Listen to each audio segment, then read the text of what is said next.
Today we will discuss BSc Part 1, BSc previous class and inorganic chemistry, chemical bonding and good morning all of you. कैसे हैं आप सब? सभी ठीक होंगे?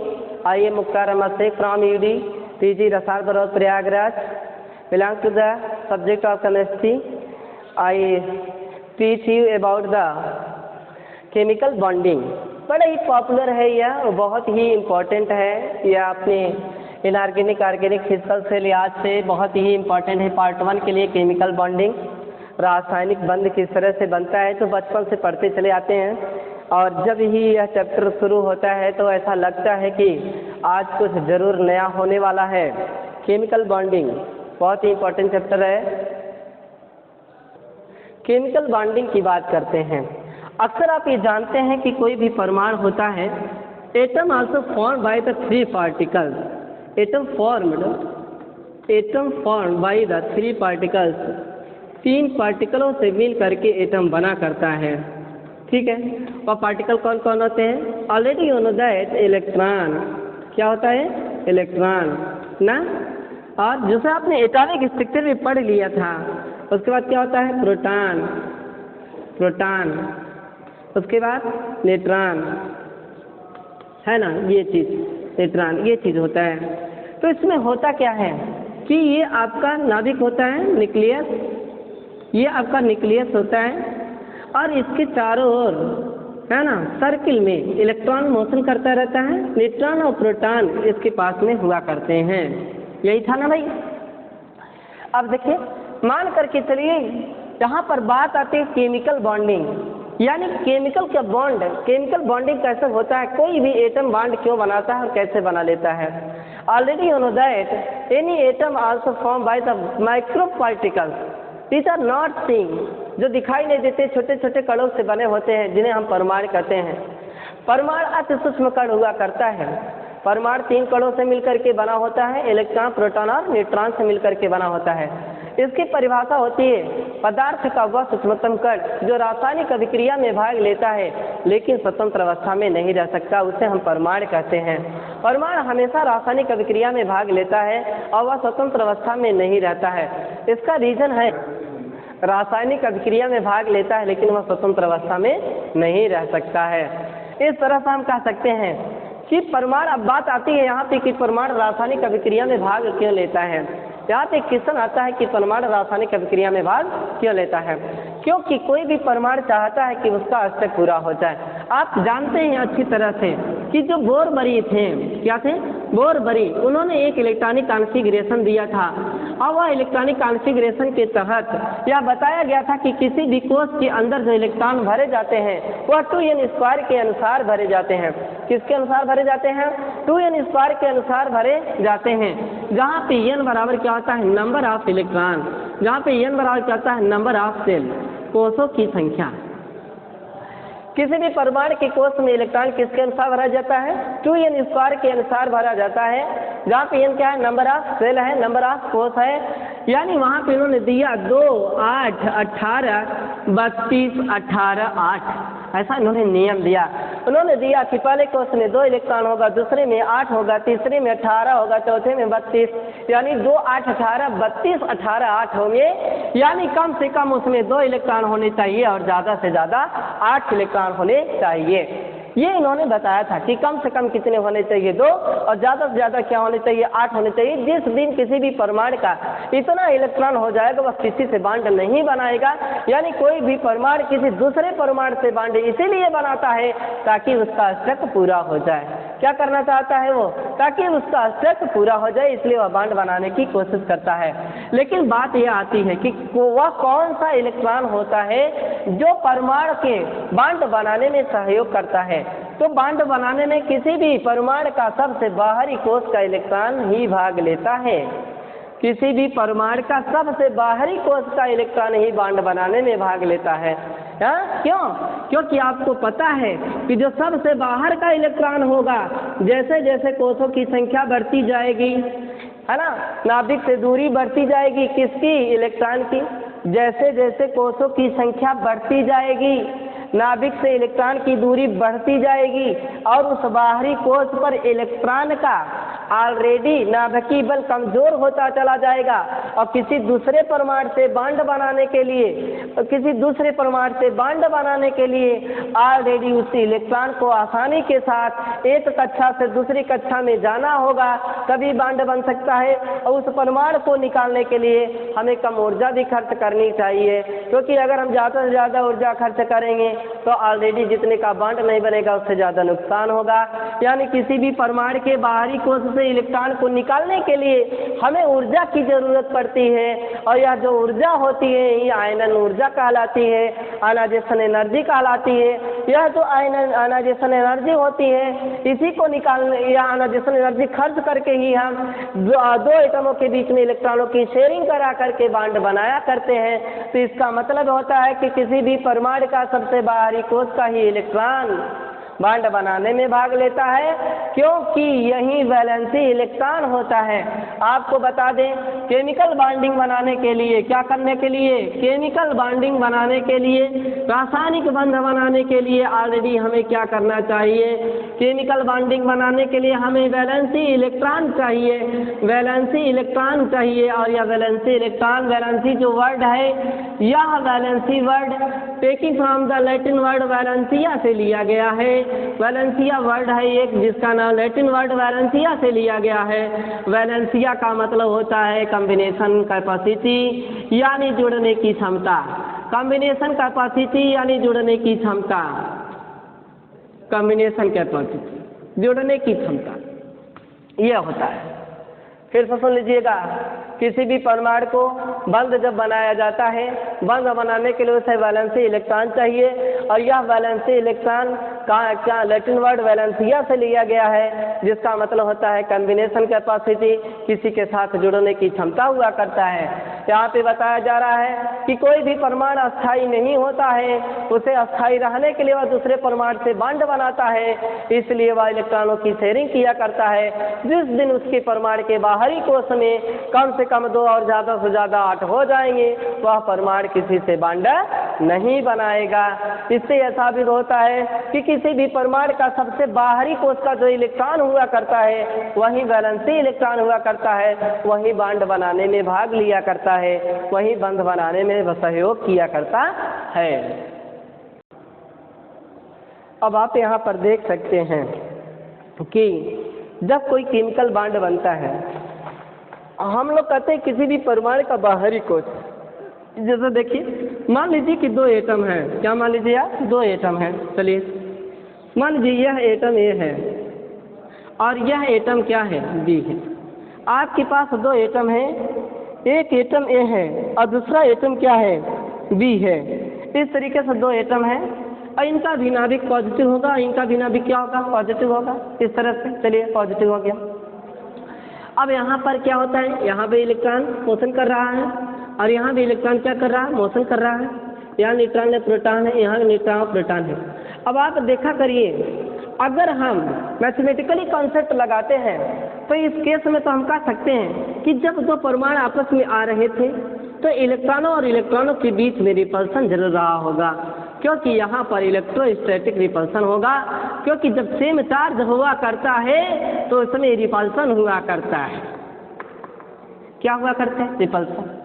तो जब इलेक्ट्रॉन इलेक्ट्रॉन के बीच में रिपल्सन है तो फिर कंजुगेट कैसे हुए होंगे, ये बात। और अगर नाभिक नाभिक में भी रिपल्सन हुआ होगा तो इसका मतलब है बोरान इस एटम से कहा होगा कि आपका इलेक्ट्रॉन हमारे कोश में नहीं आ सकता, और ये भी कहा भाई मेरे कोश में नहीं आ सकता है, क्योंकि दोनों आपस में एक सेम चार्ज की वजह से इलेक्ट्रोस्टैटिक रिपल्सन हो रहा है। तो उसने कहा कि अपने इलेक्ट्रॉन की एक्सिस को बदलो, हम भी बदलते हैं, यानी आपका इलेक्ट्रॉन मेरे नाभिक के ऊपर अटैक करे और मेरा इलेक्ट्रॉन आपके नाभिक के ऊपर अटैक करे। एक ऐसी स्थिति आएगी बीच की जहाँ पे दोनों कॉन्जुगेट हो जाएंगे और वहीं पर केमिकल बॉन्डिंग बन जाएगी। क्या बन जाएगी, केमिकल बॉन्डिंग। तो इसका मतलब ये होता है, कहने के लिए हम भले कहते हैं कि किसी भी परमाणु का बाहरी कोश का इलेक्ट्रॉन दूसरे परमाणु के बाहरी कोश में गया जाता है, लेकिन सबसे पहले वह नाभिक के पास आता है और नाभिक तुरंत यह क्लियर करता है कि हमारे चारों तरफ जो कोश व्यवस्थित हैं उन कोशों में इलेक्ट्रॉन कहाँ पे ऑक्टेन पूरा नहीं किया हुआ है, उसी में उसको हम खुश कर दें। लेकिन यह एक भी सेकंड टाइम नहीं लगता, इतना फास्टली यह वर्क करता है कि ऐसा लगता है कि किसी भी परमाणु का बाहरी कोश का इलेक्ट्रॉन उस परमाणु के बाहरी कोश में ही जा रहा है। इसलिए यहाँ पर केमिकल बॉन्डिंग क्रॉस में हो गया, है ना। तो ये तरीका रहा आपका इलेक्ट्रोस्टैटिक रिपल्सन होता है, केमिकल बॉन्डिंग हुआ करती है और ये आपका केमिकल बॉन्ड बनता है। अब यहाँ पर देखिए, ये तो एक तरीका मैंने आपको बताया, लेकिन आप निश्चिंत रहिएगा कि किसी भी परमाणु के बाहरी कोश का ही इलेक्ट्रॉन बॉन्ड फॉर्मेशन में भाग लेता है, इसको आप कतई ना भूलिएगा। इसलिए क्योंकि परमाणु के बाहरी कोश का जो इलेक्ट्रॉन होता है उस पर नाभिकीय बल कम हुआ करता है और इसलिए हम आसानी के साथ उसको निकाल करके बॉन्ड का फॉर्मेशन कर सकते हैं। और वैसे भी अंदर के जितने भी कोश होंगे वो ऑलरेडी भरे ही होंगे, क्योंकि बिना भरे तो बाहर इलेक्ट्रॉन तो रहेगा नहीं। इसलिए बाहर का इलेक्ट्रॉन बॉन्ड फॉर्मेशन में पार्टिसिपेट कर सकता है, लेकिन अंदर का इलेक्ट्रॉन बॉन्ड फॉर्मेशन में भाग नहीं लेगा, क्योंकि वह ऑलरेडी इनर्ट हो चुका रहेगा। अगली चीज आप ये देखिए, बॉन्ड बनाने के आधार पर केमिकल बॉन्डिंग कई प्रकार के होते हैं। वो तो एटम के नेचर के ऊपर डिपेंड करता है कि वह बॉन्ड कैसा बनाता है। सबसे पहले हम आपको वही पॉपुलर बॉन्ड को बताते हैं, कोवैलेंट बॉन्ड की। किसकी बात करते हैं? कोवैलेंट बॉन्ड की। ये कोवैलेंट बॉन्ड, ये देखिए, कोवैलेंट का मतलब होता है सहसंयोजक, बॉन्ड का मतलब बंध, सहसंयोजक बंध। सहसंयोजक बंध का मतलब होता है कि हम आपके साथ साथ हैं, बंध बनाएंगे, ना तो आपको नुकसान होगा ना तो हमें नुकसान होगा। यानी sharing of electron, exchange of electron, विनिमय ऑफ इलेक्ट्रॉन। इलेक्ट्रॉन का विनिमय होता है, इलेक्ट्रॉन का एक्सचेंज होता है, इलेक्ट्रॉन का लेन देन होता है। तो इलेक्ट्रॉन के लेन देन के आधार पे परमाणु के पास जो बंध बनते हैं वह निम्नलिखित प्रकार के होते हैं। पहला सिंगल कोवैलेंट बॉन्ड। पहला क्या हो गया? सिंगल कोवैलेंट बॉन्ड, एकल सहसंयोजक बंध, सिंगल कोवैलेंट बॉन्ड, ठीक है, एकल सहसंयोजक बंध। एकल सहसंयोजक बंध का वो क्या होता है? जब दो परमाणुओं के बीच में एक एक इलेक्ट्रॉनों के साझेदारी के द्वारा बंध बनता हो। क्या होता है? जब दो परमाणुओं के बीच में एक एक इलेक्ट्रॉनों के साझेदारी के द्वारा बॉन्ड बनता हो। अंग्रेजी में लिख सकते हैं, when the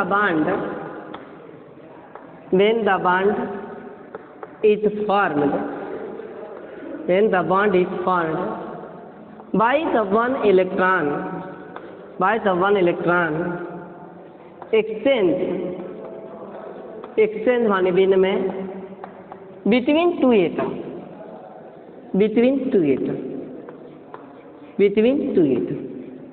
दो परमाणुओं के बीच में जब एक एक इलेक्ट्रॉनों के साझेदारी के द्वारा बॉन्ड बनता है तो वहाँ पर एकल सहसंयोजक बंध होता है। दो परमाणुओं के बीच में जब एक एक इलेक्ट्रॉनों के साझेदारी के द्वारा बॉन्ड बनता है तो वहाँ पे क्या होता है? सिंगल कोवैलेंट बॉन्ड होता है। फिर से सुन लीजिएगा, कोवैलेंट बॉन्ड क्या होता है? जब आपस में इलेक्ट्रॉनों के साझेदारी हो उसके बाद बॉन्ड बने तो वहाँ पर कोवैलेंट बॉन्ड होगा। जब एक एक इलेक्ट्रॉनों के साझेदारी के द्वारा बॉन्ड बनता हो तो वहाँ पर सिंगल कोवैलेंट बॉन्ड होता है, जैसे HCl। जैसे क्या हो गया भाई? HCl देख लीजिए, या आप देख लीजिए, हम आपको बता दें कि that is also contain the homo and di and tri, homo and hetero, di, tri, tetra atomic molecules also containing the covalent bond। Covalent bond हमेशा, जैसे मान लीजिए H2 है, यही पकड़ लीजिए आप, H2 है, आपको निकालना है कि H2 में कौन सा बॉन्ड मिल रहा है, ये निकालना आपको। अब आप यहाँ पर देखिए, आपको सबसे पहले तो एटॉमिक नंबर मालूम होना चाहिए कि H का कितना एटॉमिक नंबर होता है। तो H का एटॉमिक नंबर क्या होता है? 1, इसलिए मैंने यहाँ पे क्या कर दिया? 1 कर दिया। क्लियर हो गया? अब आप यहाँ पर देखिए, यहाँ पर हमने H का 1 इलेक्ट्रॉन कर दिया, देख लीजिए आप, ठीक है। H2 है, कितने H है? 2 H है। इसका मतलब दूसरे वाले भी H के पास कितना इलेक्ट्रॉन होगा? 1 ही इलेक्ट्रॉन होगा। तो चलिए भाई, दूसरे वाले H के पास भी 1 ही इलेक्ट्रॉन है, इसके वाले इलेक्ट्रॉन को मैंने ऐसे कर दिया। अब दोनों कर रहे हैं, ये तो 8 नहीं हो पाएंगे क्योंकि इनको 8 होने के लिए 7 इलेक्ट्रॉन की जरूरत है। इसलिए इसने कहा कि देखिए भैया, अगर हम 8 नहीं हो पा रहे हैं तो कम से कम दो तो हो जाए, और इसलिए अपना आप एक इलेक्ट्रॉन हमें दे दीजिए और हम आपको अपना एक इलेक्ट्रॉन दे दें और दोनों आपस में मिल जाए और एक नया ऑर्बिटल तैयार कर दें। तो इसलिए इसने किया क्या कि इनका एक इलेक्ट्रॉन ले लिया, इसके पास दो हो गया, और इसने भी इनसे एक इलेक्ट्रॉन ले लिया, इसलिए इसके पास भी दो हो गए। तो आप यहाँ पर देख रहे हैं कि ऑलरेडी H और H के बीच में एक एक इलेक्ट्रॉनों की साझेदारी हो रही है, इसलिए यहाँ पे क्या होगा, सिंगल कोवैलेंट बॉन्ड होगा। इसलिए यहाँ पर क्या होगा, सिंगल कोवैलेंट बॉन्ड होगा। तो ये तरीका रहा कि जब दो परमाणुओं के बीच में एक एक इलेक्ट्रॉनों के साझेदारी हो और उस साझेदारी के द्वारा अगर कोई बॉन्ड बन रहा है तो उसे हम एकल सहसंयोजक बंध कहते हैं। When the bond is formed by the one electron exchange between the two atoms कह दीजिएगा, प्लूरल नंबर है, दो परमाणुओं के बीच में जब एक एक इलेक्ट्रॉन के साझेदारी हो और इस साझेदारी के द्वारा जो बॉन्ड बनता हो उसे हम कोवैलेंट बॉन्ड कहते हैं। उसे हम क्या कहते हैं, कोवैलेंट बॉन्ड कहते हैं। ये रहा भाई आपका कोवैलेंट बॉन्ड। क्लियर हो गया। जैसे HCl, जैसे क्या हो गया HCl के केस में देखिए Cl के पास कितना होता है, 17 Cl के पास का मतलब 2 8 और 7, तो इसके बाहरी कोश में कितने इलेक्ट्रॉन है, 7 है। तो H के पास तो एक इलेक्ट्रॉन हो गया, चलिए ठीक है। और Cl के पास कितने हो गए भाई, 7 हो गए, 1 2 3 4 5 6 7 हो गए। अब यह एक इलेक्ट्रॉन इनसे ले लिया तो क्या हो गया, 8 हो गया, और यह भी इनसे एक ले लिया तो इनके पास, सॉरी यह एक इनसे ले लिया, इनके पास क्या हो गया, 2 हो गया, और यह इनसे एक ले लिए तो इनके पास क्या हो गया, 8 हो गया। तो इस तरीके से H और Cl के बीच में क्या बन गया, एक बॉन्ड बन गया। तो इसलिए Cl क्या हो गया, सिंगल कोवैलेंट बॉन्ड हो गया, एकल सहसंयोजक बंध हो गया।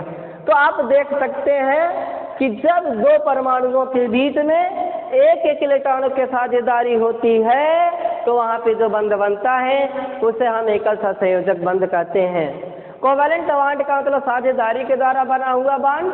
उसके प्रकार में जो हम पढ़ा रहे हैं सिंगल कोवैलेंट बॉन्ड, इसमें आप नोट कर लीजिएगा कि एक एक इलेक्ट्रॉन के साझेदारी के द्वारा ही बॉन्ड बनेगा, और जब दो परमाणुओं के बीच में एक एक इलेक्ट्रॉन के साझेदारी के द्वारा बॉन्ड बनता हो तो वहाँ पर सिंगल कोवैलेंट बॉन्ड कहलाता है, उसे हम एकल सहसंयोजक बंध कहा करते हैं। अब उसके बाद आता है डबल कोवैलेंट बॉन्ड। क्या आता है भाई, डबल कोवैलेंट बॉन्ड।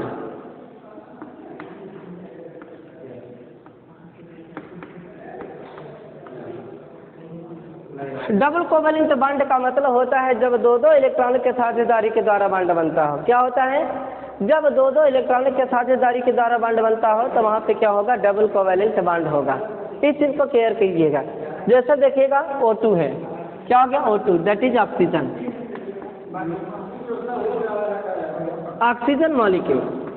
ये देखिएगा, अब ऑक्सीजन मॉलिक्यूल, ऑक्सीजन का मतलब होता है ऑक्सीजन माता जी, ऑक्सीजन माता जी है, इस चीज को ध्यान दी, क्योंकि ऑक्सी का मतलब होता है हवा, जन का मतलब होता है जनरेशन चलाने वाले। ठीक है, कोई बात नहीं। ऑक्सीजन में ऑक्सीजन जो एटम है उसका एटॉमिक नंबर 8 होता है। बोरबरी के अनुसार बाहरी कोश में 6 हो जाएगा, 2 और 6 हो जाएंगे। ये तरीका हो गया। क्लियर। उसके बाद कितने ऑक्सीजन हमारे पास, 2 ऑक्सीजन है। तो जब 2 ऑक्सीजन है तो एक ऑक्सीजन के पास 6 है। ठीक है, चलिए 1 है, तो ये आपका 1 2 3 4 5 और 6। ये तरीका देखिएगा, ऐसे किया जाता है, 1 2 3 4 5 6। क्लियर हो गया। फिर ऑक्सीजन देखिएगा यहाँ पर 1, अब इसको दूसरे सिंबल से कर लीजिएगा, 1 2 3 4 5 6, 3 3 6 एक साथ शायद हो गया, चलिए 6 कर लेते हैं, ये हो गया। अब यह भी 8 होना चाहेगा और यह भी 8 होना चाहेगा। क्लियर हो गया।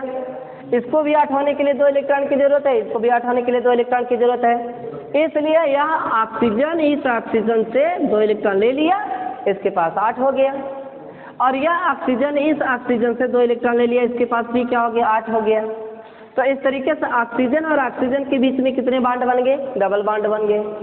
तो जब 2 परमाणुओं के बीच में 2-2 इलेक्ट्रॉनों की साझेदारी होगी और 2-2 इलेक्ट्रॉनों के साझेदारी के द्वारा बॉन्ड बनेगा, तो वहाँ पर यह ऑलरेडी क्या हो जाएगा कि यहाँ पर ऑलरेडी आपका डबल कोवैलेंट बॉन्ड हो जाएगा।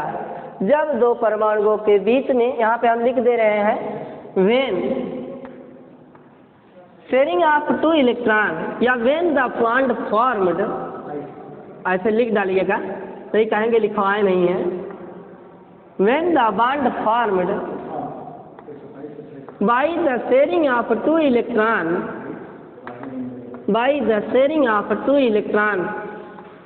दो इलेक्ट्रॉनों के साझेदारी के द्वारा बांड बनता हो बिटवीन द टू एटम, दो एटमों के बीच में। जब दो परमाणुओं के बीच में दो इलेक्ट्रॉनों के साझेदारी हो और उसके तहत जो बांड बनता हो उसे हम डबल कोवेलेंट बांड कहते हैं। क्या कहते हैं भाई? डबल कोवेलेंट बांड कहते हैं। जैसे क्या हो गया? ऑक्सीजन। जैसे क्या हो गया? ऑक्सीजन हो गया। तो ये आपका डबल कोवेलेंट बांड है। उसके बाद हम आते हैं ट्रिपल कोवेलेंट बांड। ट्रिपलेट नहीं, ट्रिपल।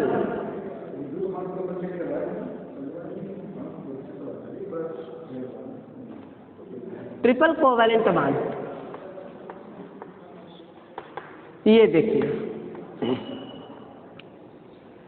ट्रिपल कोवेलेंट बांड क्या होता है? जब दो परमाणुओं के बीच में व्हेन द बॉन्ड फॉर्म्ड, जब बॉन्ड क्या हो रहा हो? फॉर्म्ड हो रहा हो। When the formed by the sharing of electron, by the sharing of three electron. कितने इलेक्ट्रॉन? तीन इलेक्ट्रॉन के साझेदारी के द्वारा by the sharing of three electron between the two atom. जब दो परमाणुओं के बीच में तीन इलेक्ट्रॉन के साझेदारी के द्वारा बांड बनता हो तो वहां पर ट्रिपल कोवेलेंट बांड होता है। वहां पे क्या होता है? ट्रिपल कोवेलेंट बांड होता है। क्लियर हो गया? जैसे क्या भाई? N2। जैसे क्या हो गया? N2 nitrogen. ठीक है। और नाइट्रोजन के केस में आप देख सकते हैं N2 जैसे नाइट्रोजन, तो नाइट्रोजन के केस में आप यहाँ पे देख सकते हैं कि nitrogen also containing the 7 electron, 2 और 5। कितने इलेक्ट्रॉन? 2 और 5। बाहर में कितने हैं? 5 इलेक्ट्रॉन। 8 होने के लिए कितने की जरूरत? 3। इसलिए कितने इलेक्ट्रॉन के साझेदारी करेगा? 3 इलेक्ट्रॉन के साझेदारी करेगा। इसलिए वहाँ पर क्या हो जाएगा? ट्रिपल कोवेलेंट बांड हो जाएगा। तो आप यहाँ पर देखिए नाइट्रोजन हो गया, दैट इज 1 2 3 4 एंड 5 हो गया ये। और फिर आपके इसका नाइट्रोजन हो गया 1 2 3 4 और 5 हो गए। इस तरीके से यह 3 ले लिया, इनके पास क्या हो गया? 8 हो गए। और इन्होंने इसका 3 ले लिया, इसलिए इसके पास क्या हो गया? 8 हो गए। तो नाइट्रोजन के बीच में कितना बांड बन गया भाई? 3 बांड बन गया। नाइट्रोजन के बीच में कितने बांड बन गए? 3। तो इसलिए यहाँ पे यह क्या हो गया? ट्रिपल कोवेलेंट बांड हो गया। तो जब दो परमाणुओं के बीच में तीन इलेक्ट्रॉनों के साझेदारी हो और तीन इलेक्ट्रॉनों के साझेदारी के द्वारा जो बांड बनता हो वहाँ पर ट्रिपल कोवेलेंट बांड हो जाता है। ठीक है।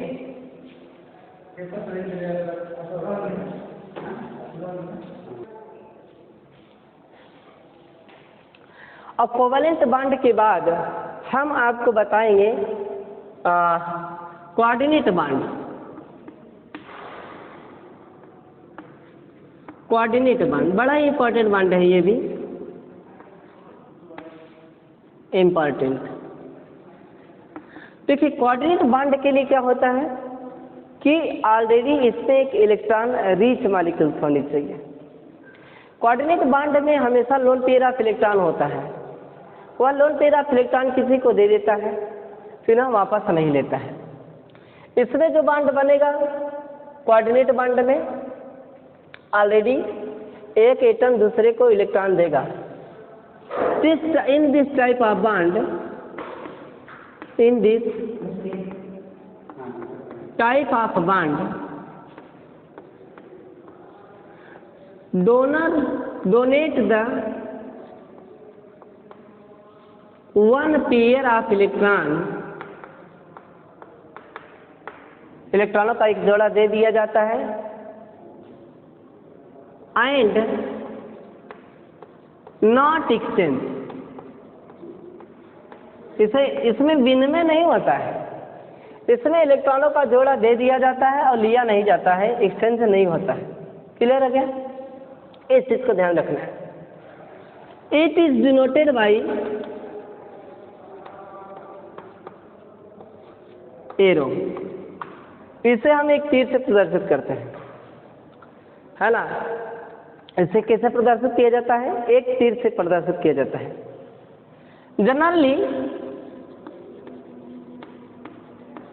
Generally the coordinate bond formed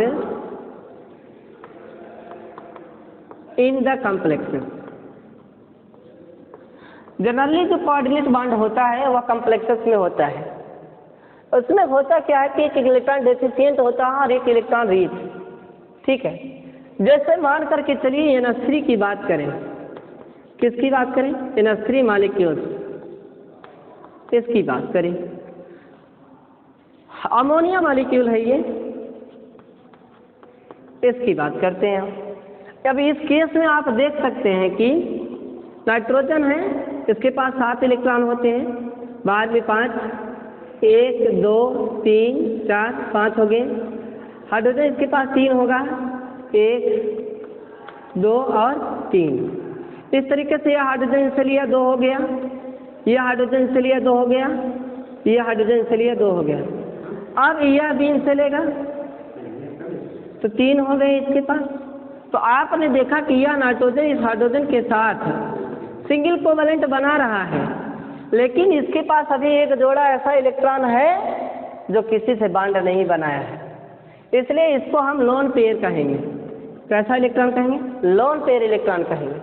और यह मॉलिक्यूल्स क्या होगा? Rich molecule.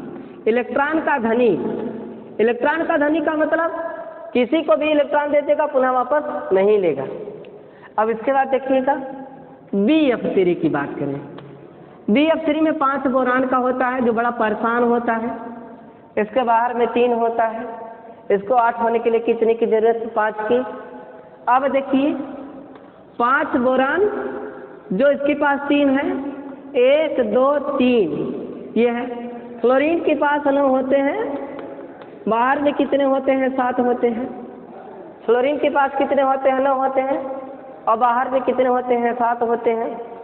तो यहाँ पर आप देख सकते हैं कि फ्लोरीन के पास 7 है, 1 2 3 4 5 6 7, 1 2 3 4 5 6 7। फ्लोरीन के पास 7, 1 2 3 4 5 6 7। इस तरीके से फ्लोरीन से लिया, इसका 8 हो गया, और यह फ्लोरीन से लिया, इसका 8 हो गया, यह फ्लोरीन से लिया, इसका 8 हो गया। तो बारी बारी से बोरान के इलेक्ट्रॉन को फ्लोरीन ने ले लिया, उसका 8 हो गया। अब बोरान ने भी फ्लोरीन से एक इलेक्ट्रॉन लिया, इसके पास भी 8 हो गया। लेकिन आप देख सकते हैं कि बोरान की मदद फ्लोरीन ने की, लेकिन इसके बावजूद भी इसका अष्टक पूरा नहीं हुआ।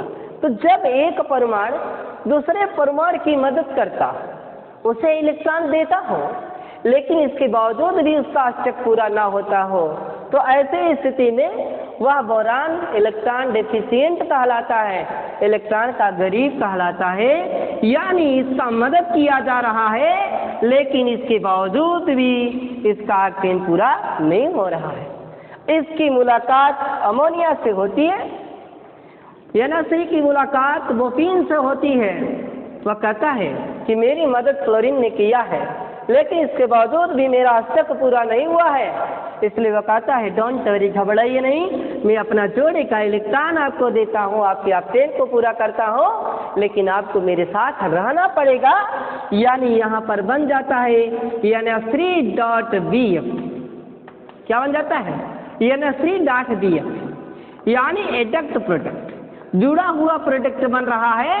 यानी यहाँ पर कोऑर्डिनेट बॉन्ड से अपना एक जोड़े का इलेक्ट्रॉन नाइट्रोजन ने बोरान को दे दिया, उसका अष्टक पूरा कर दिया, अब उसे वापस नहीं लेगा, और इस तरीके से यहाँ पे क्या हो गया? एडक्ट प्रोडक्ट हो गया। तो यही बात है कि कोऑर्डिनेट बॉन्ड बनाने के लिए एक एटम के पास बचा हुआ इलेक्ट्रॉन होना चाहिए जो किसी से बॉन्ड ना बनाया हो, जो किसी से लोन पेयर ऑफ इलेक्ट्रॉन ना लिया हो, ऑलरेडी वह लोन पेयर ऑफ इलेक्ट्रॉन हो, यानी saving electron instead of the bond formation. Bond formation के बावजूद बचा हुआ इलेक्ट्रॉन होना चाहिए जो वह किसी को दे दे तो उसे वापस ना ले। तो इस तरह से इन दोनों के बीच में जो बॉन्ड बनेगा उसे हम कोऑर्डिनेट बॉन्ड कहेंगे। एक एग्जाम्पल, सुपर एग्जाम्पल आपको देते हैं Al2Cl6, dimer of AlCl3। AlCl3 का यह डाइमर है Al2Cl6, इसको हम आपको दिखा देते हैं।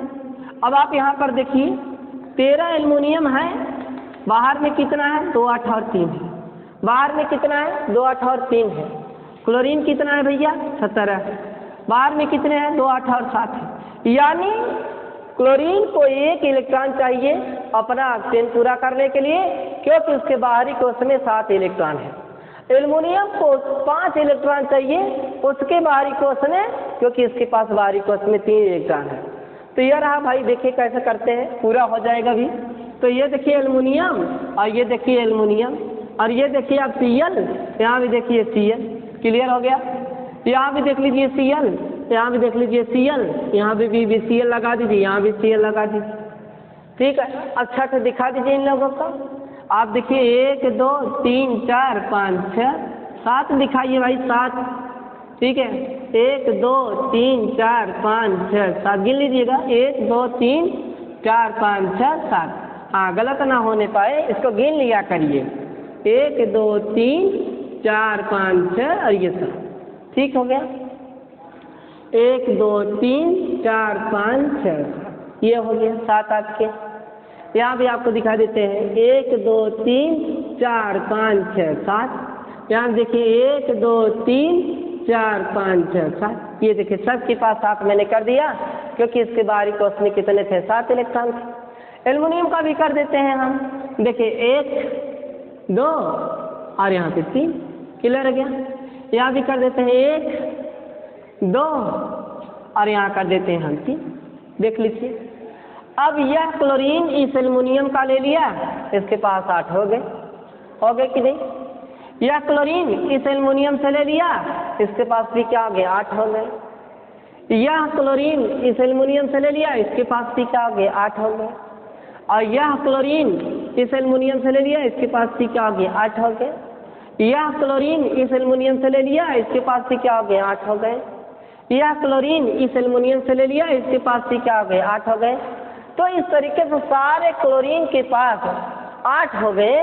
तो एल्युमिनियम ने भी इनका 1 इलेक्ट्रॉन ले लिया, तो 3 और 1 4 और एक क्या हो गया 5, उधर से जिसको दिया था उससे भी ले लिया, ये क्या हो गया 6। यहाँ भी आप देख सकते हैं, यह एल्युमिनियम 1 इनसे ले लिया, 3 और 1 4, 1 इनसे ले लिया 5 और 1 इनसे ले लिया, क्या हो गया भाई 6। तो 6 इधर हो गए, 6 इधर हो गए। अब इसके बाद इनके पास जोड़ा बचता है, जोड़े का इलेक्ट्रॉन। अब इनके पास देखिए अभी 3 जोड़ा सबके पास क्लोरीन के पास बचा हुआ है, क्या किसी को भी दे सकते हैं और ले नहीं सकते हैं, है ना, क्योंकि बचा हुआ लोन पेरा इलेक्ट्रॉन है, इसलिए अपना 1 जोड़ा इलेक्ट्रॉन किसको दे दिया, इनको दे दिया। अब एल्युमिनियम के पास क्या हो गए 8 हो गए, और इसने इनको दे दिया अपना 1 जोड़ा, इसलिए इसके पास भी क्या हो गए 8 हो गए। तो इस तरीके से एल्युमिनियम और क्लोरीन के बीच में देखिए कोऑर्डिनेट बॉन्ड बन रहा है। अब यहाँ पर आप देख सकते हैं, यहाँ पे देखा सकता है aluminium single bond Cl, single bond Cl है कि नहीं, ये हो गया सिंगल बॉन्ड Cl हो गया। फिर आप लगा दीजिए aluminium single bond Cl, single bond Cl, single bond Cl। यह एल्युमिनियम इनको अपना 1 जोड़ा इलेक्ट्रॉन दिया, यह एल्युमिनियम इनको अपना 1 जोड़ा इलेक्ट्रॉन दिया। तो इस तरह से कोऑर्डिनेट बॉन्ड बनता है। तो कोऑर्डिनेट बॉन्ड में लोन पेयर ऑफ इलेक्ट्रॉन होता है, वह ऑलरेडी जब किसी को दे देता है तो उसे वापस नहीं लेता है ना। कोऑर्डिनेट बॉन्ड में डोनर एटम होना चाहिए, और एक दूसरा एटम ऐसा भी होना चाहिए जो इलेक्ट्रॉन डेफिशिएंट हो, जो उसको ले सके, यानी उसी इलेक्ट्रॉन को लेकर के ही वो अपना ऑक्टेन पूरा कर सके। तो इस तरीके से यह कोऑर्डिनेट बॉन्ड होता है। तो क्लियर हो गया।